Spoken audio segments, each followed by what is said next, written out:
নমস্কার বন্ধুরা, আবার একটা নতুন ভিডিওতে আপনাদের সবাইকে স্বাগত। আশা করি সবাই ভালো আছেন। আজকে সম্পূর্ণ নিরামিষ পেঁয়াজ রসুন ছাড়া আলুর কোফতার রেসিপি দেখাবো। দারুণ খেতে হয়। যে কোনো নিরামিষ দিনে বাড়িতে থাকা কিছু ঘরোয়া উপকরণ দিয়ে এই রেসিপিটা ট্রাই করতেই পারেন। চলুন শুরু করা যাক আজকের ভিডিও। আমি এখানে আলু সেদ্ধ করে রেখেছি। বড় সাইজের আলু আমি ওই আড়াইখানা মতো নিয়েছি। যদি মিডিয়াম সাইজের হয় তো 3টে নিতে পারেন। আলুটাকে কুকারে সিটি মেরে নিয়ে সঙ্গে সঙ্গে কুকার থেকে বার করে নিয়ে ঠান্ডা করে খোসা ছাড়িয়ে নিয়েছি।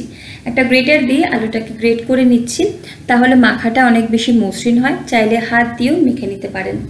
এর মধ্যে দিয়ে দেবো কিছু মশলা। প্রথমে এখানে দেব কর্নফ্লাওয়ার বা অ্যারারুট দিতে পারেন, অথবা ময়দাও দিতে পারেন, তবে অ্যারারুট বা কর্নফ্লাওয়ারটা দিলে ভালো হয়। 1.5 চা চামচ পরিমাণে কিন্তু কর্নফ্লাওয়ার দিচ্ছি। দিয়ে দিচ্ছি এখানে স্বাদ মতো নুন, 1/2 চা চামচ পরিমাণে ভাজা জিরের গুঁড়ো, 1/2 চা চামচ হলুদের গুঁড়ো, 1/2 চা চামচ গরম মশলার গুঁড়ো। আদাটাকে গ্রেট করে নিয়েছিলাম ওই 1/2 ইঞ্চি মতো আদা, সেটা দিচ্ছি। কাঁচা লঙ্কা কুচি দিচ্ছি। আদা বাটা বা কাঁচা লঙ্কা বাটাও দিতে পারেন, তবে কুচি দিলে স্বাদটা ভালো হয়। সমস্ত উপকরণগুলোকে ভালো মতো মেখে নিয়ে একবার দেখে নেব নুনটা ঠিক আছে কিনা। লাগলে পরে আবার একবার নুন দিয়ে মিশিয়ে নেব। এখানে আলুটা ভালো মতো মেখে নিয়েছি। যেহেতু গ্রেট করে নিয়েছিলাম, দেখুন একদম মসৃণ হয়ে কিন্তু মাখা হয়ে গেছে। আমি একটা পুর তৈরি করব। আমার কাছে একটু বাড়িতে পনির পড়েছিল, তার জন্য পুরটা করছি। ছোট্ট এক টুকরো পনির ওই 50 গ্রাম মতো হবে। ইচ্ছা হলে 1/2 লিটার দুধ ছানা কাটিয়ে নিতে পারেন। ছানাটাকে জল দিয়ে ধুয়ে জলটাকে ঝরিয়ে নিয়েও পুর হিসেবে ব্যবহার করতে পারেন। পনিরটাকে গ্রেট করে নিচ্ছি। আর হ্যাঁ, যদি দিতে না চান কোনো রকম পনির বা কিছু, সেক্ষেত্রে কিন্তু আপনারা এমনি আলুর কোফতাগুলো করতে পারেন। এর মধ্যে অল্প একটু নুন, অল্প একটু চিনি, গরম মশলার গুঁড়ো দেব, আর কিছু টুকরো করে রাখা কাজু কিশমিশ দিচ্ছি। কাজু কিশমিশটা অপশনাল। স্বাদ ভালো রাখতে বা অনেক সময় হয় বাড়িতে গেস্ট আসছে, নিরামিষ কিছু স্পেশাল ডিশ করতে হবে, সেই সময় কিন্তু এভাবে করতে পারেন। তো পুরটা এখানে আমার রেডি হয়ে গেছে। হাতে একটুখানি তেল মাখিয়ে নিয়ে মেখে নেওয়া আলুর থেকে অল্প অল্প করে নিয়ে বলের মতো করে এভাবে ছড়িয়ে দেব, যাতে মাঝখানে পুরটা দিতে পারি। আমরা যেভাবে কচুরিতে পুর ভরি ঠিক সেভাবেই। আর পুরটা দেওয়া হয়ে গেলে চারিদিক থেকে চেপে নিয়ে মুখটাকে বন্ধ করে দেব। তারপরে একটু চ্যাপ্টা শেপ দিচ্ছি। চাইলে গোল গোল বলের মতো করতে পারেন বা এরকম চ্যাপ্টা চ্যাপ্টা মতো করতে পারেন। শেপটা নিজেদের ইচ্ছা অনুযায়ী যে কোনো রকম দিতে পারেন। প্রত্যেকটাই কোফতার বল এভাবে পুর দিয়ে আমি রেডি করে নেব। পুর দিয়ে এভাবে কোফতা একদিন বানিয়ে দেখবেন, খেতে বেশ সুন্দর লাগে। কোফতার বলগুলো যখন রেডি হয়ে যাবে, তখন এখানে প্রথমে একটা মশলা তৈরি করে নেব। মশলাটা তৈরি করে রাখলে আমাদের রান্নাটা করতে পরবর্তী সময় সুবিধা হবে। এখানে একটা মিক্সির জার প্রথমে আমি নিয়ে নিয়েছি।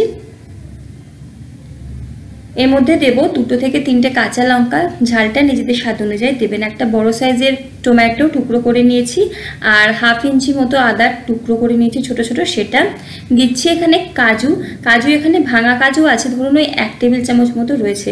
কাজুর বদলে চারমগজ দিতে পারেন, অথবা পোস্ত চারমগজ মিশিয়েও দিতে পারেন।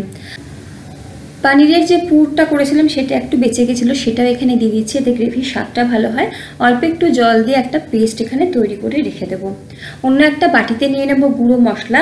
নিয়ে নেবো এখানে 1/4 চা চামচ পরিমাণে হলুদের গুঁড়ো, 1/4 চা চামচ ভাজা জিরের গুঁড়ো, আর লাল লঙ্কার গুঁড়ো। কাশ্মীরি লাল লঙ্কার গুঁড়ো ব্যবহার করেছি এখানে রঙের জন্য। অল্প একটু জল দিয়ে এই গুঁড়ো মশলাটাকে গুলে রেখে দেবো ভালো মতো।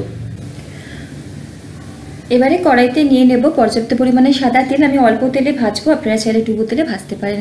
সাদা তেল গরম হয়ে গেলে এক একে কোফতাগুলো এখানে ছেড়ে দেবো। আমি 4টে করে ভাজছি। দুটো সাইড মিডিয়াম ফ্লেমে হালকা সোনালি রং আসা অবধি আমাদের ভেজে নিতে হবে। দেখুন এখানে কোফতাগুলো ভাজা হয়ে গেছে। আমি 2 সাইডে কিন্তু সমস্ত কোফতাগুলো ভেজে নেব। আর খেয়াল রাখবেন হাই ফ্লেমে ভাজবেন না, তাহলে বাইরেটা লাল হয়ে গেলেও ভেতরটা হবে না ঠিকঠাক তৈরি। আর লো ফ্লেমে ভাজলে খুব তেল টেনে নেবে। যেটুকু সাদা তেল পড়েছিল আমি ওই তেলেই বাকি রান্নাটা করব। চাইলে এখানে 1 চামচ ঘিয়ের ব্যবহার করতে পারেন। গোটা জিরে ফোড়ন দিচ্ছি একটা ছোট দারচিনি, 3টে লবঙ্গ আর 2টো ছোটো এলাচ ফাটিয়ে। ফোড়ন থেকে যখন বেশ সুন্দর একটা গন্ধ আসবে, যে মশলাটা তৈরি করে রেখেছিলাম, পেস্ট করে রেখেছিলাম মিক্সির জারে, সেইটা এখানে দিয়ে দিচ্ছি। গ্যাসের ফ্লেমটা একদম লোতে রেখে মশলার কাঁচা গন্ধ যাওয়া অবধি, মানে আদার যে কাঁচা গন্ধটা থাকে সেটা যাওয়া অবধি মিনিট 2 লো ফ্লেমে কষিয়ে নেব। আর মিক্সির জারে যেটুকু মশলা ছিল সেটাও অল্প একটু জল দিয়ে ধুয়ে কিন্তু আমি এখানে দিয়ে দিচ্ছি। মশলা যখন কষানো হয়ে যাবে, হালকা করে তেল ছাড়তে শুরু করবে, যে গুঁড়ো মশলাটা গুলে রেখেছিলাম সেটাও কিন্তু এখানে দিয়ে দিচ্ছি। গ্যাসের ফ্লেমটা আমি লোতে রেখে রান্না করছি। লো ফ্লেমে একটু কম তেলে রান্না করলে কিন্তু লো ফ্লেমে রান্না করলে রান্নাটা খেতে ভালো হয়। আবারও ভালো মতো গুঁড়ো মশলাটাকে কষিয়ে নেব যতক্ষণ না কাঁচা গন্ধটা চলে যাচ্ছে। মশলা থেকে যখন তেল ছাড়তে শুরু করবে, দেখুন মশলাটা কষানো হয়ে গেছে, তেলটা কিন্তু ছেড়ে গেছে মশলা থেকে। এই সময় দিয়ে দেবো আমি এখানে 1/4 কাপ পরিমাণে লিকুইড দুধ। দুধটা আগে থেকে জাল দিয়ে ঠান্ডা করে রাখা দুধ, আর দুধের বদলে চাইলে গরম জল দিতে পারেন গ্রেভির জন্য। আমি একটু ড্রাই করছি, খুব বেশি এখানে লিকুইড ব্যবহার করছি না। নিজেরা যতটা গ্রেভি মনে করবেন সেক্ষেত্রে কিন্তু দিতে পারেন। আমি দুধ দিয়েছি 1/4 কাপ, আর 1/4 কাপ দিলাম এখানে গরম জল। সমস্ত কিছুকে হালকাতে ভালো মতো মিশিয়ে নিচ্ছি। স্বাদ বাড়ানোর জন্য আপনারা কিন্তু এখানে চাইলে ফ্রেশ ক্রিমের ব্যবহার করতে পারেন। আমি একদম সিম্পল রাখার চেষ্টা করেছি। যদি কোনো অকেশনালি বানান অবশ্যই ফ্রেশ ক্রিম দিতে পারেন। গ্রেভিটা যখন ফুটতে শুরু করবে দিয়ে দেবো স্বাদ মতো নুন এখানে, আর দিয়ে দেবো এখানে কিন্তু গরম মশলার গুঁড়ো, আর 1/4 চা চামচ পরিমাণে চিনি। নিরামিষ রান্না, আর রান্নাতে একটু চিনি না দিলে আমার মনে হয় টেস্টটা ঠিকঠাক ব্যালেন্স হয় না। অনেকে রান্নায় চিনি পছন্দ করেন না, সেক্ষেত্রে আপনারা স্কিপ করতে পারেন। গ্রেভিতে সমস্ত কিছু মিশিয়ে নিয়ে ফুটতে শুরু করলে ভেজে রাখা কোফতাগুলো একে একে এখানে কিন্তু দিয়ে দিচ্ছি। আর কোফতাগুলোকে দিয়ে ইচ্ছা হলে ঢাকা দিয়ে মিনিট 2 ফুটতে দিতে পারেন, অথবা এভাবেও কিন্তু লো ফ্লেমে রেখে 3 থেকে 4 মিনিট ফুটিয়ে নিতে পারেন। খুব ভালোভাবে রেডি হয়ে যাবে। নামানোর আগে এখানে 1 চামচ পরিমাণে ঘি দিয়ে দেবেন। ঘি দিলে ফ্লেভারটা বা স্বাদটা খুব ভালো হয়। ঘি দিয়ে আর মিনিট খানেক এখানে ফুটিয়ে নেব। গরম মশলার গুঁড়ো আমি এখানে কিন্তু খুব বেশি ব্যবহার করিনি। তো এখানে আমাদের আলুর কোফতা একদম রেডি। গ্যাসের ফ্লেম বন্ধ করে ঢাকা দিয়ে 10 মিনিট স্ট্যান্ডিং টাইম দিন। তারপরে গরম গরম সার্ভ করুন। রুটি, পরোটা বা ভাত যে কোনো কিছুর সাথে খুব ভালো লাগে। যে কোনো একদিন বানিয়ে দেখবেন এই নরম তুলতুলে আলুর কোফতা।